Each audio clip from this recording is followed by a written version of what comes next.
Russian propagandist Yevgeny Golman published a new tirade in which he unexpectedly acknowledged the obvious. Russia is rapidly losing ground, both domestically and internationally. His monologue, full of irritation and despair, became a kind of cross-section of the mood among Kremlin supporters, who increasingly speak of the impotence of the government and the degradation of the army.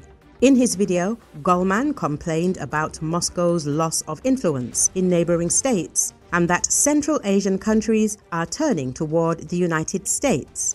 Now, Trump wants to fly over all the southern republics, offer them a candy, and it will begin. It's already begun. Kazakhstan is already switching to American weapons, planes are flying, embassies are being built. Everything is going great for them. They respect the strong, the blogger declared. He then moved on to desperate reproaches against the Russian authorities and the army, admitting that the occupiers are experiencing a shortage of equipment and drones. When are we going to give them a slap? When? What are we waiting for? We recognized the Taliban in Afghanistan. They won. We recognized them. Assad was defeated, and now we're sitting down at the negotiating table with them. No one's sitting down with us. We need to resolve the customs issues. There are no Mavics. How are the boys going to go on reconnaissance missions? What's going on? Enemies are all around, Golman exclaimed. In general, Kremlin propagandists say that the current course of events does not rule out the disintegration of the country. The propagandist's words sounded like an admission of the failure of Kremlin policy and the moral burnout of the propaganda apparatus. His outburst demonstrates a growing understanding, even within the system, that Russia is losing control of the situation and the myth of its greatness is finally crumbling. Earlier, Golman harshly criticized the authorities for preferring to feign calm instead of making decisions. And we're all tee ha ha. Peskov's telling us how our economy is doing. What economy? People are being killed every day, he declared. The propagandist complained that the Kremlin was ignoring the war, but at the same time called on the authorities to introduce a counter-terrorism operation. We're at war. Everything's fighting against us. And we're kissing. Not us, of course. Not the people, but the government, he said. He was particularly irritated by US President Donald Trump's stance. Golman called him a slacker and accused him of authorizing the firing of long-range missiles and would soon allow the Ukrainian Armed Forces to also use Tomahawks. In his emotional speech, the blogger also complained about the lack of weapons and the collapse of industry. We have everything, all the metals, but for some reason we don't have machine gun barrels. When did they ever change the barrels on tanks?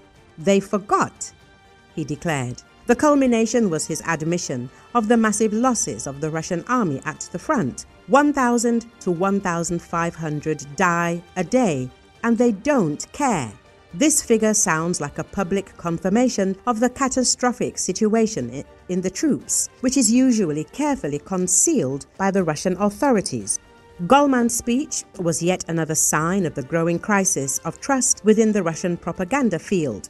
Even ardent supporters of the war are beginning to speak out loud about the Kremlin's failure and the authorities' impotence in the face of reality.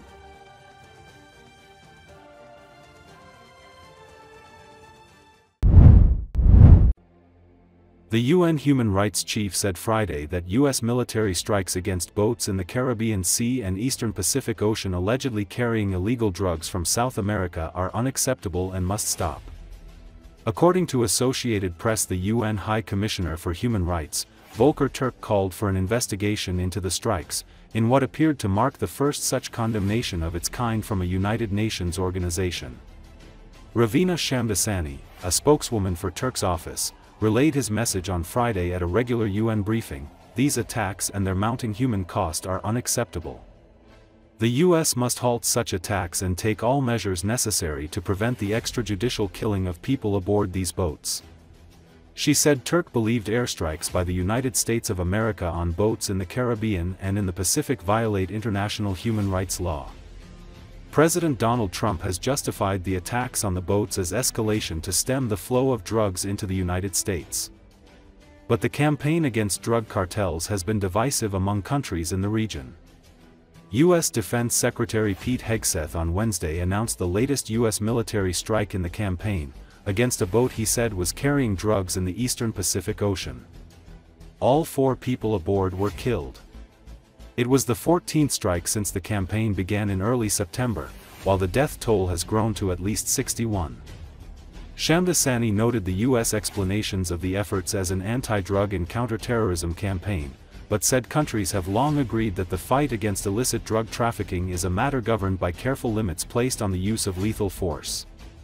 Intentional use of lethal force is allowed only as a last resort against someone representing an imminent threat to life, she said.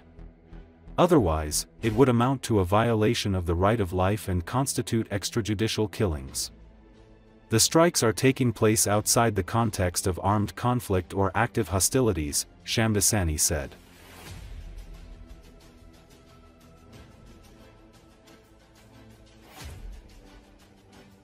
Very good morning to you, colleagues. Thank you for joining us here at the UN office at Geneva. The UN High Commissioner for Human Rights, Volker Turk, has said that airstrikes by the United States of America on boats in the Caribbean and in the Pacific violate international human rights law. Over 60 people have reportedly been killed in a continuing series of attacks carried out by U.S. armed forces against boats in the Caribbean and the Pacific since early September, in circumstances that the UN Human Rights Chief says find no justification in international law. These attacks and their mounting human cost are unacceptable. The US must halt such attacks and take all measures necessary to prevent the extrajudicial killing of people aboard these boats, whatever the criminal conduct alleged against them.